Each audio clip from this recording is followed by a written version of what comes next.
Hi boys and girls, it's Miss Jenkins. I hope you've enjoyed the videos that I've sent you so far, and I'm really enjoying all the photos that you guys are posting. It's been so fun to see how creative you're being, and it just shows me that you are just awesome artists and incredible at what you do. So this next project that we're going to do, I've marked it for 4th and 5th graders, but again, you guys, anybody who wants to try this, feel free to do it. Let's first talk about materials, and here we go. Okay guys, so the first thing that we need is, of course, we need our pencil, and we need an eraser, and you're going to need a black marker, like a black Sharpie marker, and then we're going to need some colored pencils.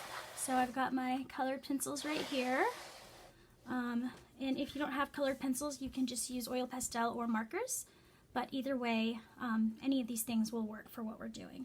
You also need a ruler, and I think that is all we need, so let's get started. Let me show you the project that we're doing.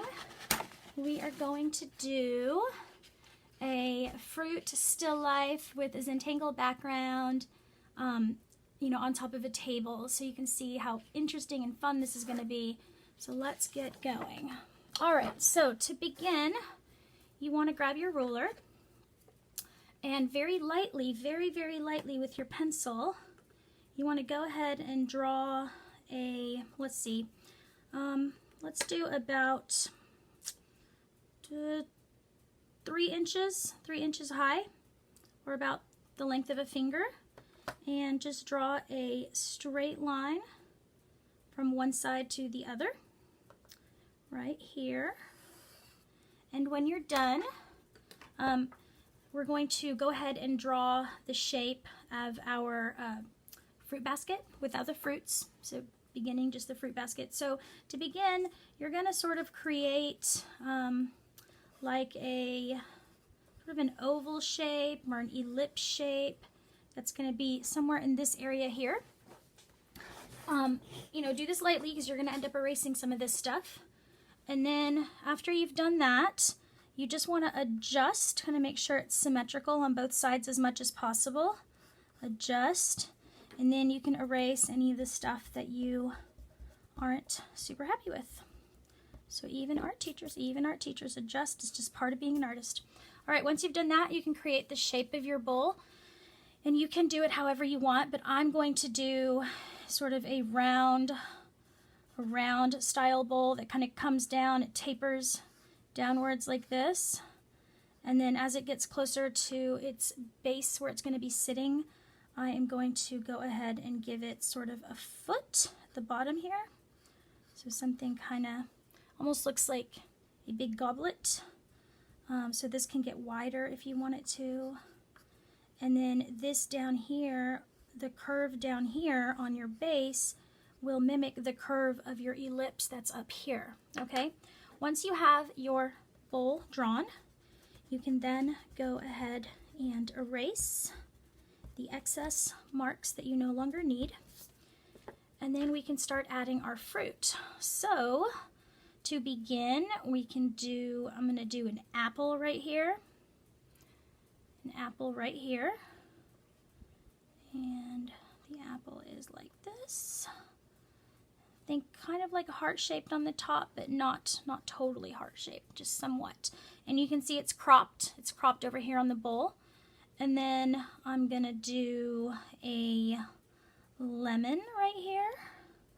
Lemons are gonna be kind of oval shaped, but then they kind of come out a little bit with a little bit of a nub there, or kind of a tip. And there's my lemon. And I'm gonna do another apple right here. This apple's gonna come out of the bowl over here a little bit.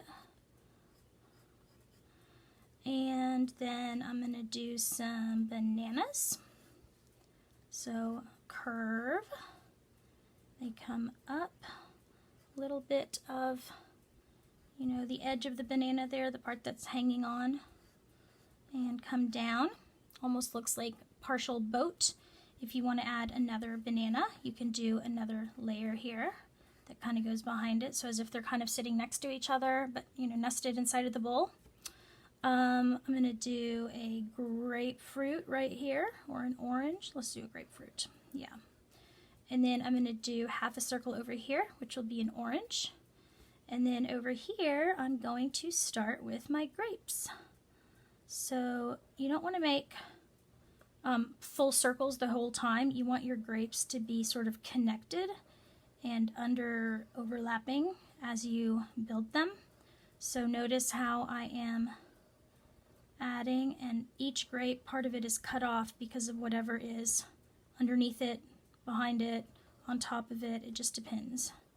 So you can add some grapes. It's okay if the size changes slightly. If you think about an actual bushel of grapes, they are different sizes. Not every grape is the same size. Some are smaller, some are bigger, just depends. And they can kind of be hanging off your bowl like that. Let's say we just picked our oranges off of the trees. Maybe we'll do like a little leaf here. So now we have our fruit, and we can go ahead and erase any of the bowl that is showing on the fruit that wouldn't make sense there anymore, right? So whatever is visible, you want to erase all that stuff, okay? So that's pretty good for now. We will worry about details on the fruit here in a minute. Okay, so make sure you have a pretty sharp pencil. And once your pencil is nice and sharp, we can add some of the details to the fruit. So for example, the apple, you can sort of put like a, I don't know, a curved shape like that, and then you can put a dot sort of within that space, and then you can put a little stem. You can do the same thing over here. Small sort of curve where that base is, and then a stem. And then, let's see, I think that's going to be it. If you want to add sort of a section of your leaf to kind of show you the directionality of the texture on the leaf, you can do that. You can add a second leaf if you want to. And that is all I'm going to do with that. Now, for your bowl, you can decide what you want to do for the design. You can follow along with me, or you can do your own thing. So I think what I'm going to do is I'm going to do sort of some curved bands that go from one side to the other. Notice how the lines are curved as I do them, because if it doesn't curve, it's not going to appear as though it is rounded or three-dimensional. And then you can just put, you know, some patterns inside your bowl if you want. So I'm going to do this, and then within it, I'm just going to repeat. And maybe on this one, I'll do some stripes that just come down.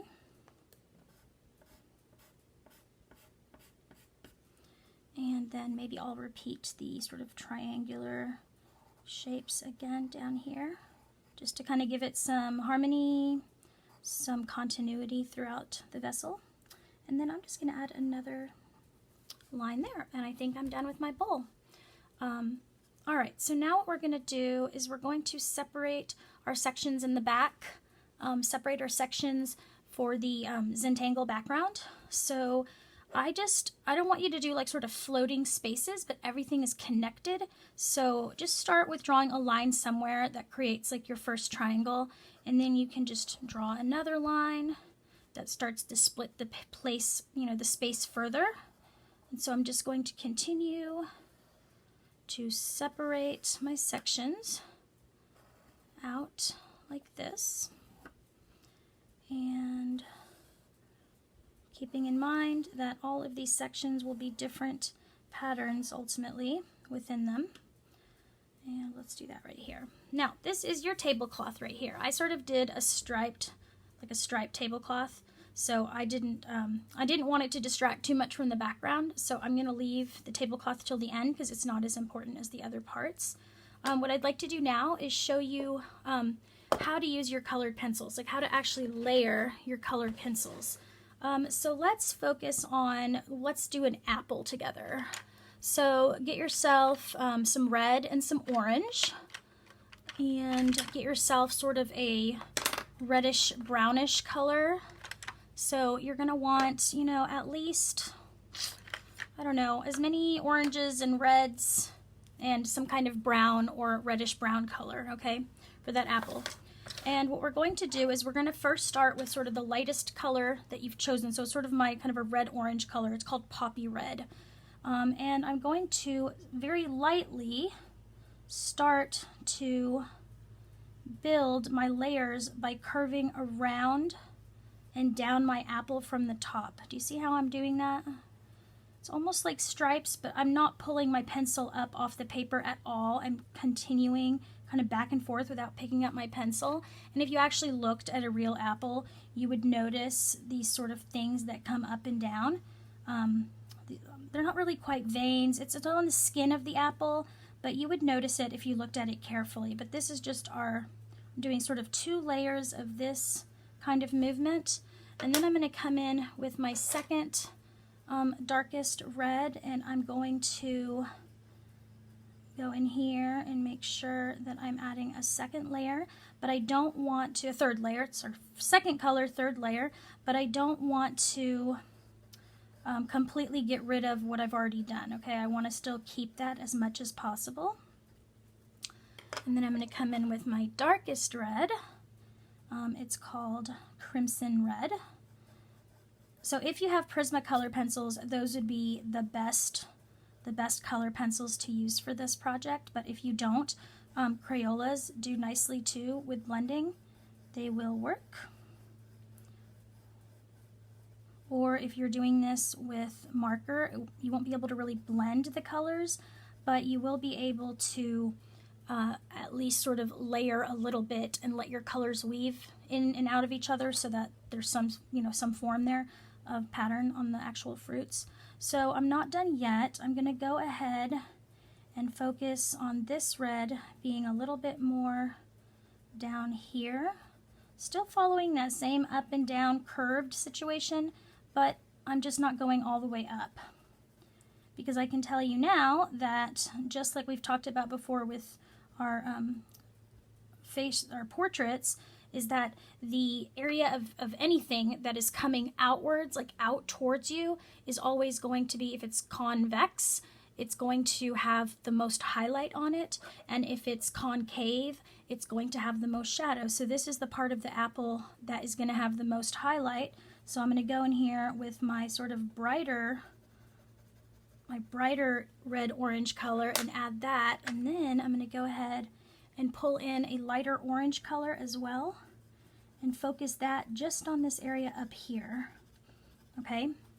And then in here at the sort of tip where the little stem is, this is a really dark red. It's called Tuscan Red, and I'm going to go in here and focus my really dark red up here just at that little section, and then into my stem. Your stem can be, you know, a dark brown or a dark reddish brown. And then I'm going to do some of this darker Tuscan Red down here, closer to the base of the apple. And I'm still weaving up with it. I'm sort of going up with it, but I'm applying more pressure at the bottom section here. And you can see how that apple is starting to look more three-dimensional. If you have white, you can also get some white, and you can use that white to sort of create a little bit of a highlight. So a highlight would be an area that looks significantly lighter because of the light that's actually shining on it. So if the highlight is on this side, then the opposite side would have more shadow. So I'm going to come back in here with my Tuscan Red and add a little bit of darkness on the left side there. Okay, and your apples are actually your most complicated. I'm adding in some dark brown right now. Your apples are probably the harder of the fruits to actually color in. The rest are a lot easier because it doesn't have sort of that inner stem space. So we're just going to continue on with adding, I'm going to go ahead and just do one more fruit for you. Let's do an orange, and then I'm going to let you do the rest, and then I'm going to talk to you about the background. Okay, so for your orange, you're going to want a series of colors. You're going to want sort of a yellow orange, some kind of medium orange, a reddish orange, So you'll want, you know, a series of colors kind of from yellow, orange, until you get to sort of a red orange. And you'll begin by doing, let's do the grapefruit. You will begin by doing a very light layer of your yellow orange color. Light layer. I'm kind of doing a circular motion while I do this. I don't want like a line texture to show like what I did with the apple. So you're layering, layering, layering on that first layer. And then we're going to come in and right on top of that we're going to add the light orange layer. Like our next color in order from lightest to darkest. And I'm going to add that in here.